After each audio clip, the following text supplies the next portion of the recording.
Pembatasan sosial berskala besar atau PSBB transisi DKI Jakarta berakhir hari ini. Gubernur Anies Baswedan akan melanjutkan PSBB transisi DKI Jakarta meski tidak terjadi peningkatan kasus virus corona selama 2 pekan terakhir. Amanat itu sudah diatur Gubernur DKI Jakarta Anies Baswedan dalam keputusan Gubernur nomor 1020 tahun 2020 tentang pemberlakuan pembatasan sosial berskala besar pada masa transisi menuju masyarakat sehat, aman dan produktif yang disahkan pada 9 Oktober 2020.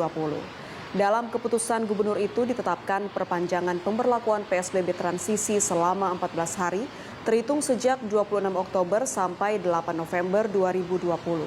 Sementara itu Wakil Gubernur DKI Jakarta Ahmad Riza Patria mengatakan pemerintah Provinsi DKI Jakarta masih terus mengadakan rapat koordinasi terkait ketentuan PSBB transisi menyusul batas akhir pelaksanaan PSBB yang berakhir pada tanggal 25 Oktober 2020 hari ini.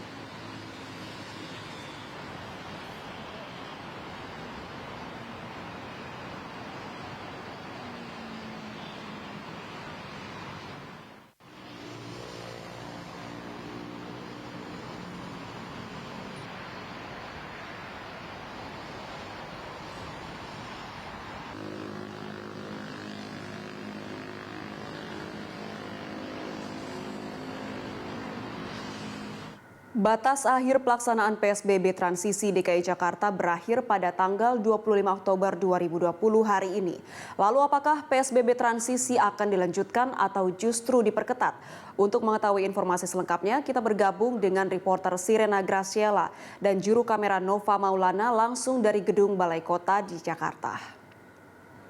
Sirena, PSBB transisi DKI Jakarta berakhir hari ini. Lalu apakah sudah ada keputusan resmi terkait keberlanjutan PSBB transisi ini? Apakah akan dilanjutkan atau tidak? Yang kita dan juga pemirsa hingga kini sayangnya kami masih belum mendapatkan informasi lebih lanjut begitu dari pihak Pemprov DKI Jakarta. Apakah PSBB transisi akan kembali diperpanjang ataupun akan dihentikan. Namun kami juga masih menunggu keterangan lebih lanjut dari Pemprov DKI Jakarta. Namun menurut informasi yang kami himpun begitu Anggita, dalam keputusan Gubernur atau Kepgub nomor 1020 tahun 2020 tentang pemberlakuan pembatasan sosial berskala besar pada masa transisi menuju masyarakat sehat, aman dan produktif yang disahkan pada tanggal 9 Oktober 2020 yang lalu, PSBB transisi ini akan kembali diperpanjang begitu selama 14 hari ke depan terhitung sejak esok tanggal 26 Oktober hingga tanggal 8 November 2020 mendatang. Hal ini dikarenakan juga dengan melihat bahwa dalam 2 minggu terakhir penerapan PSBB transisi ini tidak terlihat adanya peningkatan kasus yang cukup signifikan begitu Anggita. Namun di sisi lain, Wakil Gubernur DKI Jakarta Ahmad Riza Patria mengatakan bahwa pihaknya yaitu Pemprov DKI Jakarta masih melakukan rapat koordinasi terkait dengan sejumlah aturan dari PSBB transisi ini sendiri. Dikarenakan pelaksanaan PSBB transisi yang sudah dilakukan selama 2 minggu yang lalu itu baru berakhir pada hari ini tanggal 25 Oktober. Anggita. Ya, Sirena, lalu apakah Anda memiliki informasi terkait dengan evaluasi dari pelaksanaan PSBB transisi selama 2 pekan terakhir ini?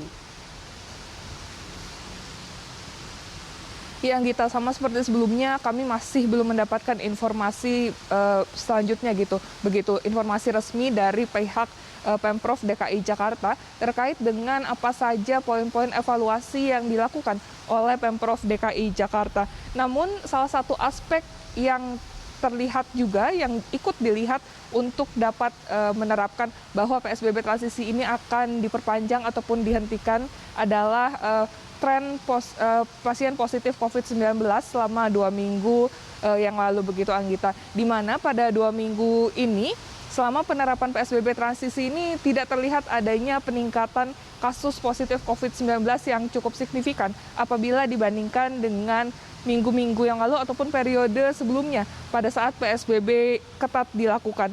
Selain itu, sejumlah tes PCR yang juga dilakukan di DKI Jakarta ini juga terus meningkat begitu Anggita, di mana Kepala Bidang Pencegahan dan Pengendalian Penyakit Dinas Kesehatan Provinsi DKI Jakarta, Dwi Oktavia juga menjelaskan bahwa jumlah orang yang dites PCR selama seminggu ini ada sebanyak 61.865 kasus.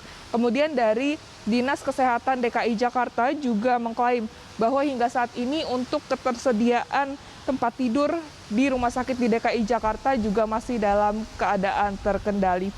Lalu untuk kasus aktif di DKI Jakarta, Anggita, yang masih dalam perawatan begitu ataupun yang masih diisolasi, masih ada sebanyak 12.481 pasien. Namun jumlah ini jauh menurun apabila dibandingkan dengan hari kemarin, di mana penurunan ini sebesar 109 kasus.